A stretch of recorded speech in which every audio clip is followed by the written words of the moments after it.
Hi, welcome to Watcher DM. I'm Gabriel. Today I am doing a flip through review of the box set for Realms of Peril by Sellsword Quality Home Entertainment Company. It's kind of an unboxing. Just want to show you what's in the box before we get into the book. So it comes with a little set of dice. They're pretty standard, bog standard, black and red plastic dice. Cute little burlap sack for Realms of Peril. Comes with some item cards. These aren't super crazy. They just say what's on them. And then it comes with a couple of DM screens, or I guess player screens. They're more like DM screens, realistically. It's a little strange that there's two of them, but they kind of cover different things on the back, and contain a pretty good spread of usable rule references for game masters. There might actually be a practical... Yeah, this one's got the monster maker, the conditions, and a name thing, as well as wilderness and dungeon events. And then this one's got the progress clocks, ability checks, GM moves, guidelines, and goals. And then kind of an event, like what a session looks like. So there's some cool stuff in here, like supply dice rules. There's some really cool stuff. It's a little strange that they're on two different things, but it is what it is. I'm just going to empty the box here so I can show you the rest. So this is the character sheet, and there is a second character sheet. So like this is the character sheet, like front side, and then it's got your advancement on the back, which is your level, XP, class ranks, talents, and spells, which is how you level up. And then you've got a containers sheet, which is separate and has your followers. And then this also on the back has your faction information with holdings and all that stuff. So interesting character sheet design. All right. So I'm going to review this. If you like this review series, if you like watching these, you should hit the like button. You should also click the subscribe button and hit the bell icon if you want to be notified when new things are created. Realms of Peril was designed by Zach Wolf, illustrated by DC Stowe. It's another Pacific Northwest creation. It is perfect bound. It looks like it was maybe digital print, because we've got some artifacting here from the cut. So unsure the printing methodology. I'm not going to lie. I don't think the printing quality here is something I would really crow about. It's, it's okay. It's certainly serviceable. For the price of the box set, I was a little surprised to find the books in the quality state that they're in. That said, these books are pretty intensely full. They're very dense. I'm going to start by talking about the Adventurer's Field Guide. This is effectively the player's guide. And this was published in 2021 by Spellsword LLC. So this game is classless, kind of. You can see in the design consulting here, they credit Yochai Gal, Dalji, Carrie Ulrich, Lenny Gonzalez, DC Crow, of course. DC Crow did illustrations, logos, artwork, and the design, writing, and layout was done by Zach Wolf. There's some great playtester credits here. Love to see that. And a cool little inspired by section, which is always worth having. I'm going to set that aside. Man, this game, there's a lot to say. So I'm going to try and get through it relatively quickly. This was funded as a Kickstarter a while back. I think I saw it go by my radar. I did not pick it up at the time. And then more recently, I met a fellow who is running a West Marches game, and he decided to use this system, claiming, as the book does, that this is kind of designed for a West Marches style of play. I played a session of it, had a great time. decided to take the thing out for a spin myself and ran a little duet session with my partner and had a great time again. So, this spread covers what the basics of an adventure game is. Getting started, I don't think this is going to surprise anyone, but it is really nice that they have it spelled out in such a structural way. Like, it kind of talks about everything here. It's like, what's game going to be like? What do you need to play? This is what a session looks like, or a game looks like. The creative roles, content and courtesy, safety tools and stuff. How do you actually play? You narrate your actions, you roll the dice, the GM describes the results. What are the player's goals and guidelines? It's just all portrayed here in a very succinct but complete package.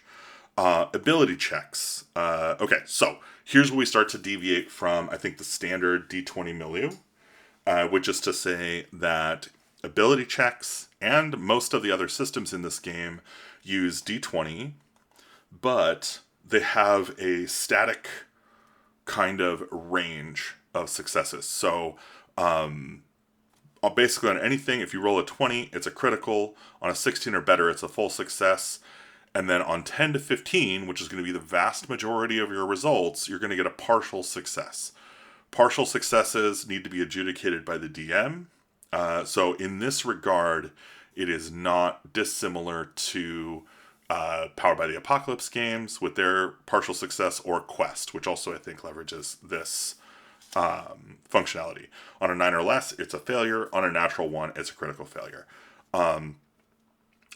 We'll get to why this is interesting in a bit, but just know that that's how ability checks and ratings work. Also, super interesting feature here, if you fail an ability check, you tick a box on your character sheet that is going to allow you, at the end of the session, not only to collect experience points for trying something and failing, which I love, by the way, but also allow you to increase the ability. Basically, you roll a d6, and if you roll higher than your ability modifier, you just increase the ability modifier. If you roll like a 1, I think it goes down, and if you roll the same or under, it stays the same.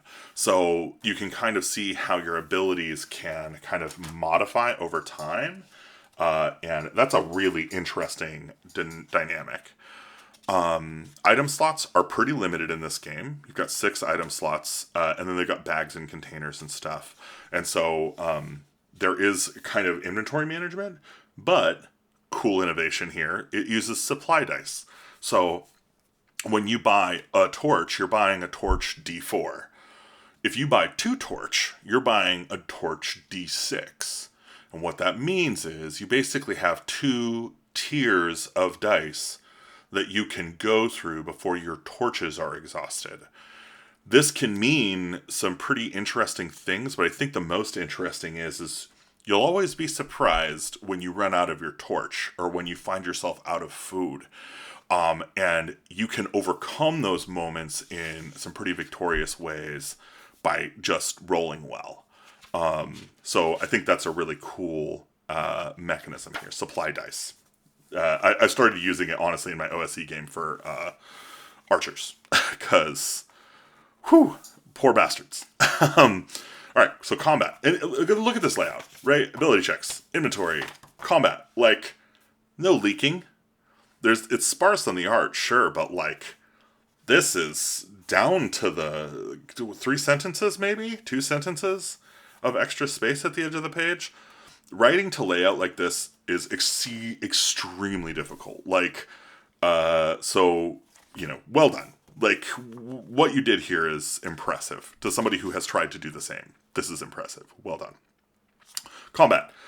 Basically same as ability scores. The difference being that damage is done to the PC when they fail an attack. So this is very much player-facing roles type of game. So yeah, the way to think about it is like, oh, I attack the monster, I fail, it hits me. Another thing worth noting here, though, is that it is on the DM to do things like say, oh, well, the monster is coming after you, it's going to attack. What do you do? If the PC says, well, I run, Right, make them roll. Make them roll for something, because if they fail that roll, the monster should be able to do their damage. And I think that's kind of a thing that, like, it so deviates from the norm of initiative-based combat systems that it's worth understanding how that works. You can have advantage on damage. Weapons have properties. They're kind of wide-ranging. They do all kinds of stuff. Like, even just slashing damage has a pretty intricate impact on the type of thing that's happening. Armor soaks damage. So if you have armor points, I think they soak damage from the hits. And then, yeah, it uses abstract ranges, hit points, and death. So when you drop to 0 hit points, you roll a d20 with a penalty equal to any overkill damage, so taking you beyond 0. And yeah, you just, whatever this table is, very similar to the death dice in Mothership. Recovery, this is a great mechanism here too. You spend a turn uninterrupted to catch your breath, removes the winded condition. If you can rest, spend a watch resting, you'll get some hit points back. You can sleep to get more hit points back. Downtime, so if you're between sessions, you get some downtime. That's all done. And that's baked into this game. It is expecting you to run in a West Marches style. You go, dive into a dungeon, you come back to town before the end of the session. And then you do your downtime between sessions. Conditions can be removed when recovering per the GM. So the GM has, final say when a condition is removed. This whole spread talks about conditions. They've got some great conditions here. And they encourage you to define more. So really, really fun stuff, and all really interesting. Like, winded, you're out of breath. -1 penalty to strength and agility checks. Take a break and catch your breath to remove this condition. Encumbered, you're carrying too many items. Exhausted, like, they take the mechanisms of the game and wrap them up in conditions so you can easily tag the player with something that will affect them and be easy to reference. Adventuring and hazards goes over all the different types of adventuring things, like concepts, but it's got a lot here. How does swimming work? How does stealth work? Mapping and movement, parlay, like, it's just full. It's like somebody went through and listed, well, what are all the different possible systems for an RPG? Let's make sure that all those are covered, and then did that. Wilderness travel covers your camping, your resting, your scouting, gathering food, getting lost, and being rescued. The call to adventure. So this is where character creation begins. One thing worth noting is that character creation is assumed to be a funnel. So everybody starts at level 0 and starts with 0 XP. And then when you accumulate your first level, so these are the different, this goes into kinfolk. So when you roll, you kind of randomly generate. So it's about randomly generated characters. You never put this number down on your character sheet. You're only using the rating. Good innovation there. Roll a d12 to determine your kin, which I like that they used kin or kind for that. And then you roll a background. You describe your character. You set your level and XP. You determine your hit points and max heavy, which are based on strength. And then you get your starting equipment. And that's pretty much it. And then your first quest. And it just talks about how to deal with being a 0 level character in your first quest. So you've got your kinfolk, right? Humans, demi-humans, goes into dwarves, elves, halflings. Now, these have their own tables. So they talk about what's different about them. You've got a D20 name table. You've got a D8 backgrounds table. And then there's dwarves. There's talents based on your kin. So you get a talent when you first start that helps you to be just a little bit extra. And then you've got your backgrounds table for humans, which is a D100 table with all kinds of fun stuff like kidnapped blacksmith, Highlander, northern wildling, student wizard, runaway princess. I mean, Wolfchild, these are fantastic. Any of these, this table by itself would just be worth having for any character creation. Like, these are astoundingly good ideas. All right. We've got our descriptors, so you can generate interesting and unique NPCs here. You've got a marketplace of objects with prices. You've got your armory with your weapons, coins and commerce. How does stuff work, like for money? You've got a whole section here on advancement. Here's another interesting innovation in advancement. Literally, they have a list. You go down the list at the end of the session. Did you roll a critical hit? Did you roll a critical failure? Did you reveal something interesting about your character or their past? And for each one of those, you add an XP. So you're getting a very practical bird's eye view of what is driving the growth of your character. And it's all the stuff you want. It's what the game is about, which is fantastic. It's just so good.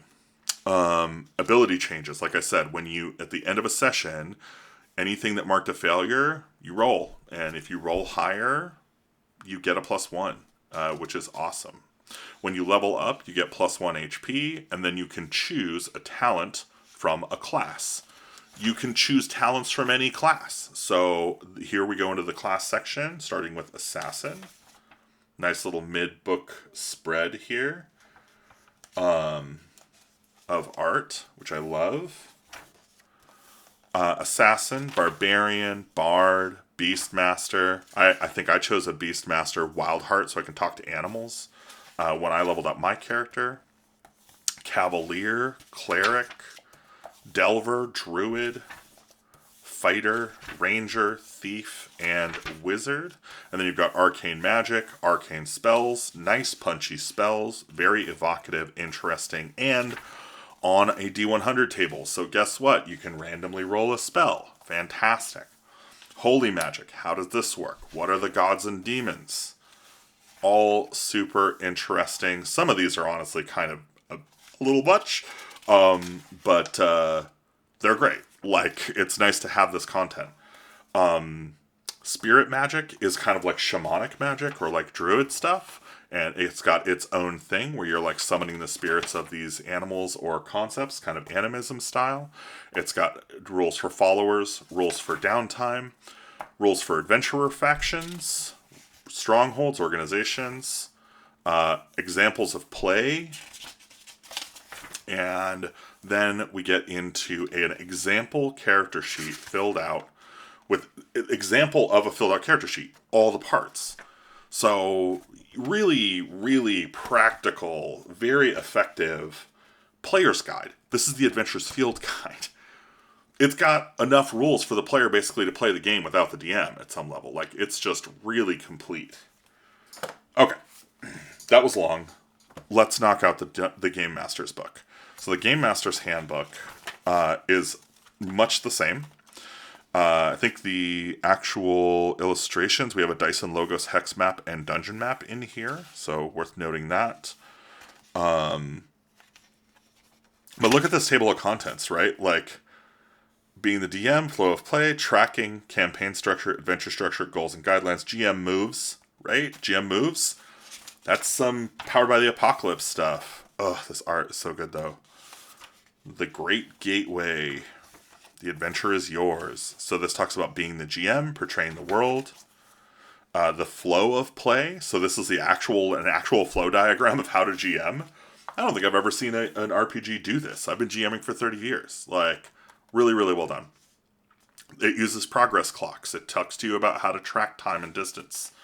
Very practical, very terse. Like, it's one page for all that. Really great. How is a campaign structured? This is very much talking within the context of a West Marches style campaign. You'll notice that as you read it, you're going to find that it very much implies or assumes a West Marches style of play, which is awesome. Goals and guidelines, another great section. Like, what is the GM trying to do? What is the GM's guidelines? Like, what's a good way to be a GM? Bring every creature to life. Lean on tropes. Be ready to watch it crumble. Like, you know, what is it? Losing is fun, right? The Dwarf Fortress way. Like, and then you've got your DM moves. So this is just talking about the different things that the DM does during play. It basically covers ability checks again, but it does it from the lens of a GM's thing. So, like, if a PC wants to recall information, here's what happens if, they do that partial success. It's trying to give you guidance on those partial successes, which is great. Combat rolls, same thing. It's giving you examples, practical examples of how to adjudicate a partial success. Fumbles and critical hit tables, which I can't tell you how much I loathe critical fumble tables.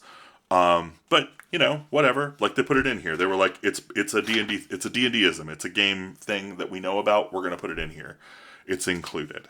Conditions, talking about conditions and ratings. You can have condition ratings. Oh, I'm poisoned. I'm poisoned 2. I'm poisoned 3. Like, that's really cool. How to award XP, much like the advancement section in the other. Downtime. This is great. You've got all kinds of downtime events you can engage in, and it's got succinct, structured, well-organized, well-documented rules for all of them. Trading, working, special projects, research, carousing, crafting. You can joust. You can joust. Okay. I'm sorry. I'm gushing a little hard on this. Quests. So, a really good example of quest construction and some ideas for some quests you can generate. How to generate a hex map. So it goes through and just helps you figure out how to do hex maps with settlements. How the wilderness is organized and doing cool stuff in the wilderness. Your event roles. You've got your weather tables. How do rations work, camping, gathering. Again, all the stuff that you find in the player's handbook, you're going to find here with a little extra guidance to kind of help the GM adjudicate those partial successes or how to help the players achieve the things that they're trying to do. Then you've got adventure sites. This talks about making those dungeon locations. And then, boom, it's got a dungeon generator. Here's how to create one. Here's the room feature tables you can roll on. Dungeon locations, dungeon features, hazards, the name of the dungeon, rumors, right? Just everything you'd actually need in super terse, punchy, effective writing. Followers rules, beast companions, familiars, arcane woes. This is like negative effects of arcane failure, divine disapproval, summoning accidents, which is great. Here's your rules on factions. So it does support kind of like battle play and like faction play, which is really interesting. It's got a whole section on non-player characters, lots of tables, pretty usable tables for making NPCs. You've got NPC archetypes that you can quickly throw down. And then we get into the bestiary. Now, I'm not going to dig through the bestiary super hard, but if you're expecting to be able to find it, you're going to be able to find it, right? Will-o-wisp, troll, giant spider, giant toad, owlbear. It's all there. It's not everything, but it's a lot. And then you've got an encounter tables. So really quick, 1 page. What kind of terrain are you in? Roll that encounter table. Easy. And then it's got guidance on creating monsters. The treasure tables are good. These are solid. It does use copper pieces as kind of a default type of value, and that can, I think, feel a little less than good for players who are used to a gold piece system. That would be an easy thing to change, but you do find gold pieces. You do get there, but it starts you off at copper pieces. D100 trinkets, really fun. How do you make enchanted items? These are really solid. Mystical implements is kind of similar, but it's like, the kind of stuff a wizard would have. And then forgotten lore. So these are like rare spells, rare spell scrolls. And then you've got lost relics, and this is like some kind of crazy stuff. And then legendary artifacts is your D100 table of like campaign goal artifacts, right? That's a lot of game. That's a lot of game in a book this small. I read through this and I was like, I own Knave. I really like Knave. This feels like Knave, but completed. Like with all the rules you would actually want to play an RPG. Now, don't get me wrong. I love Knave. I will continue to use my Knave book because it's full of tables that I can't get anywhere else. They're like really great, D100 tables and stuff. But this kind of does the rest. And it does some really innovative stuff. I'm not going to lie. I think Realms of Peril might be a new go-to OSR game for me. I'm going to, I'm going to play some more. I'm going to run some more. I'll report back. But Realms of Peril really kind of blew me away. So you should check it out. I think it's available on drive-thru. Otherwise, you can get it at realmsofperil.com, but I think only through the box set. It might be the only thing they have left. I think the regular books are out of print or they're sold out. But yeah, check out Realms of Peril if you want a great OSR book or OSR rule system to run a West Marches style campaign that is going to be fun, easy to pick up, and quick to get to the table. Really, really good stuff. If you enjoyed this video and you want to support us, you can go to patreon.com/watcherdm, where these videos are given a week early to my paid patron subscribers. So I hope you will do that. Also, you'll get access to some exclusive one-page dungeons and other content on there. I'm doing more of that, so I hope I will see you there. Otherwise, you can just hit the subscribe button and hit the bell icon to be notified. Or you can go to watcherdm.com and pick up any of our like 60 plus adventure products and game products at this point. So yeah, go check those out. If you like games, you'll probably like something that we've made. Thanks so much for playing. Lee?